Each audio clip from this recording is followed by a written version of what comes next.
네, 안녕하세요. 술력 이민의 그레이스 다니엘입니다.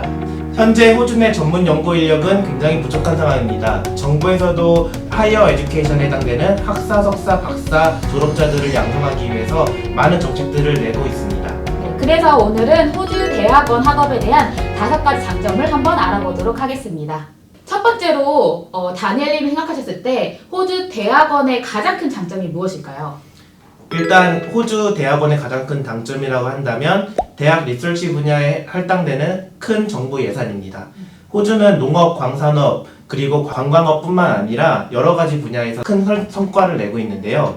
첫째로 본다면 로봇 대회에서도 세계 2위의 랭킹에 포함되어 있고요. 22개 주요 연구 분야에서도 15개 분야가 세계 1% 안에 든다는 그런 점도 있습니다. 저희가 몰랐던 사실 중에 하나는 인공전자 맥박 보조 장치라든가 그 다음에 항공 분야에 널리 쓰이고 있는 블랙박스 또는 산모를 위한 초음파 검사기 그리고 다채널 보청기 와이파이 기술뿐만 아니라 구글맵 그리고 자궁경부암 백신까지 호주 과학자들이 만들어내고 고안한 최신 기술들입니다. 제가 처음에 호주 왔을 때 진짜 깜짝 놀랐던 것 중에 하나가 와이파이를 처음 개발한 나라가 호주라는 거가 진짜 놀랐던 것 같아요. 맞아요. 네, 그러면 두 번째 가장 큰 장점이라고 한다면 다른 영어권 나라보다 쉽게 입학을 할 수 있다는 장점인 것 같아요.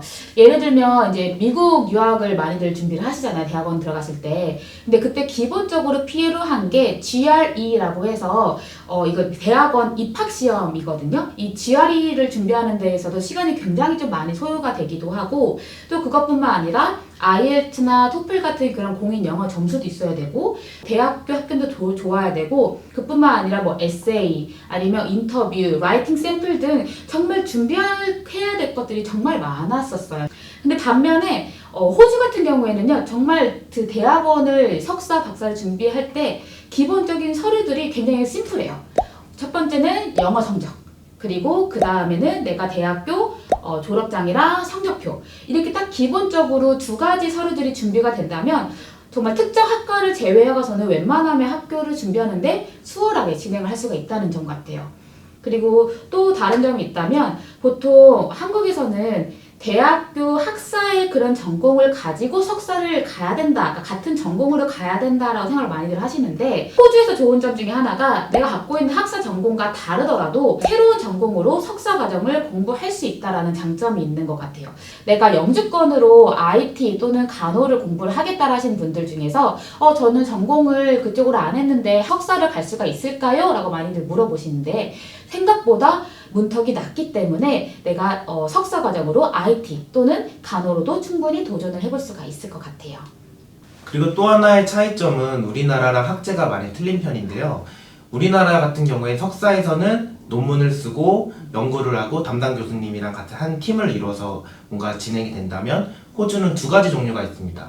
대학원에는 코스웍이 있고 리서치가 있는데요. 코스웍 같은 경우에는 대학교 과정이랑 똑같아요. 정해진 커리큘럼이 있고 중간고사, 기말고사를 보면서 과제랑 시험을 병행하면서 논문 없이 졸업이 가능하고요. 그게 학사 과정과 같다는 거죠? 네, 그러니까 예를 들면 그렇고요. 그 다음에 리서치 같은 경우에는 지정된 슈퍼바이징 해주는 그런 교수님 밑에서 일정한 연구 토픽을 가지고 함께 연구하고 논문까지 이렇게 만들어서 졸업하는 과정입니다.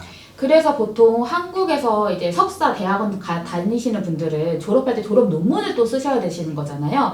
그런데 호주의 석사 코스웍 같은 경우에는 졸업할 때 논문을 쓸 필요가 없으신 거예요. 그래서 이게 코스웍을 가느냐 리서치를 가느냐에 따라서 졸업하는 조건이 달라지시는데 나는 IT 석사 간호 석사로 공부를 하신다면 보통은 코스웍으로 공부를 하시게 될 거고 졸업할 때 논문을 제출하실 필요가 없으세요.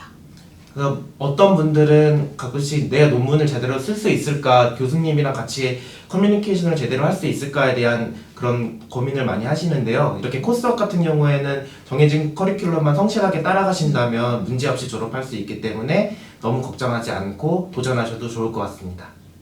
세 번째는 학비 부담이 적다는 점입니다. 보통 호주 대학교가 1년에 한 호주 달러로 3만 불 내외 정도를 하는데 호주 대학교들에서는요, 해외 유학생들 유치를 위해서 정말 많은 장학금들을 제공하고 있어요. 그래서 저희 학생분들도 10명 중에 한 8명 꼴은 장학금을 받고 학교를 가시는데, 장학금을 받게 되신다면 1년에 약 한 2만 불 초중반대로 학교를 다니실 수가 있게 되세요. 그래서 정말 학비적인 면에서도 많이 세이브를 하실 수가 있게 되는 거죠. 일단 생활비적인 것만 보더라도 호주는 사실 학생 비자를 갖고도 일을 하기에 문제가 없잖아요, 법적으로. 맞아요. 법적으로. 네. 반면에 미국 같은 경우에는 교내에서만 일을 할 수 있다던가 아니면 여러 가지 제한이 있기 때문에 학업과 일을 병행하면서 생활을 하기에 참 어렵다고 생각이 들어요. 네, 호주 같은 경우에는 또 특히 지금 같은 경우에는 학생 비자가 원래 주에 20시간 그리고 방학 때는 풀타임 일을 할 수가 있는데 지금은 코로나 때문에 잠깐 이게 근무 제한이 풀려서 학업 중에도 풀타임으로 지금 계속 다들 일을 하고 계세요.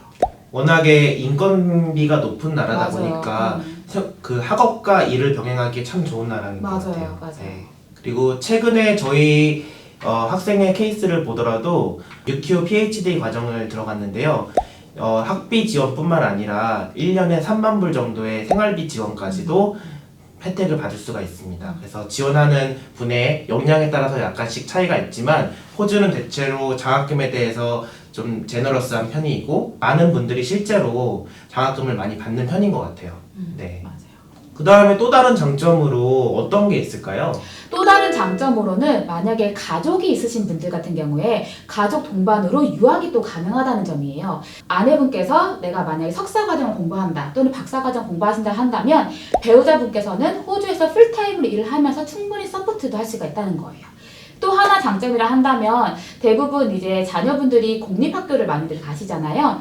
그런데 어떤 주에 따라서 공립학교를 가는 디펜던트 자녀, 즉 동반 자녀분들께 많은 혜택들을 드리고 있어요. 또 WA, 그러니까 퍼스가 있는 서호주 같은 경우에는 만약에 부모님께서 석사 과정 이상의 학업을 하시게 된다고 한다면 자녀 학비가 완전 무상이에요. 시드니 같은 경우에도 부모님께서 학사 또는 석사 그 이상의 학업을 하시게 될 경우에는 자녀분의 학비가 50%나 줄어들게 돼요. 그래서 가족이 있으신 분들 같은 경우 내가 호주에 유학을 올 때 이런 비용적인 거 그리고 자녀 교육에 대한 그런 걱정들이 좀 있으신데 그런 걱정들을 좀 덜어낼 수가 있는 게 바로 호주 대학원의 장점인 것 같아요.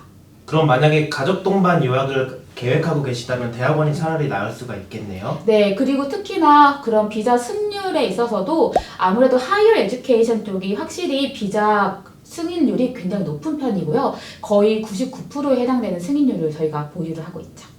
네, 그러면 마지막 호주 대학원의 장점이 무엇이 있을까요? 저는 크게 두 가지로 보는데요. 첫 번째로는 졸업생 비자, 두 번째로는 이후 영주권 준비에 있어서 좀 더 장점이 많다라고 봅니다. 첫 번째로는 졸업생 비자 같은 경우에는 미국 같은 경우에는 OPT라고 해서 옵셔널 프랙티컬 트레이닝 해서 보통 학사과정 졸업자들이 1년 정도의 워크 퍼밋이 나와요. 근데 만약에 스템 공부를 하신 분, 예를 들어서 사이언스, 테크놀로지 아니면 엔지니어링, 매스메딕 관련된 공부를 하신 분들은 1년 더 추가돼서 총 2년이에요. 반면에 호주는 지금도 대학원 졸업자들이 총 3년에서 5년까지도 졸업 비자가 가능하고 최근에 정부 발표에 따르면 하이어 에듀케이션 즉 대학교, 대학원 졸업자들에 한해서 2년 정도의 추가 졸업 비자가 연장될 수 있다라고 지금 논의 중입니다. 네, 그리고 졸업생 비자 기간 동안에 만약에 내가 호주에서 영주권을 준비하겠다라고 한다면 학업 이후에 그 학업에 관련된 일을 찾으셔서 영주권을 또 준비할 수 있는 충분한 시간을 확보를 하실 수가 있으세요. 아까 방금 다니엘님 말씀하신 것처럼 보통 석사를 졸업하시면 최소 3년의 졸업생 비자가 나오게 될 거고 내가 인구전밀도에서 학업을 하게 된다면 플러스 1년 내지 2년 그리고 내가 학업한 그 전공이 내 다음 달에 발표될 학과 중에 또 포함이 되어 있다. 그럼 플러스 또 2년까지 되기 때문에 정말 충분한 기간에 일을 할 수 있는 취업비자, 졸업생 비자를 확보를 하실 수가 있게 되시는 거거든요. 그럼 그 기간 동안에 기술 이민을 준비할 수가 있는 거예요. 예를 들면 나는 간호를 공부했기 때문에 간호사로 영주권을 준비하겠다라고 한다면 졸업하시고 이 나라에 정식 간호사로 등록을 하신 다음에 포인트 테이블, 즉 영주권을 준비하시려면 포인트를 쌓아야 되잖아요. 그 포인트를 계산을 하실 때 경력적인 부분도 들어가게 되거든요. 그 경력을 쌓기 위한 졸업생 비자도 충분히 기간이 확보를 할 수가 있기 때문에 영주권을 준비하시는 분들께는 굉장히 유리할 수가 있고요. 특히나 각 주에 따라서 다르겠지만 어떤 주는 석사 이상으로 졸업하시는 분들께 더 혜택을 더 많이 주는 편이에요. 그래서 내가 영주권을 준비를 하고 있다라고 한다면 현재 호주에서 석사 또는 박사 과정을 하고 계시는 분들은 정말 호주에서 학업을 하시면 이후에 취업 비자랑 영주권까지도 같이 준비를 해볼 수 있는 좋은 기회를 얻게 되시는 거죠.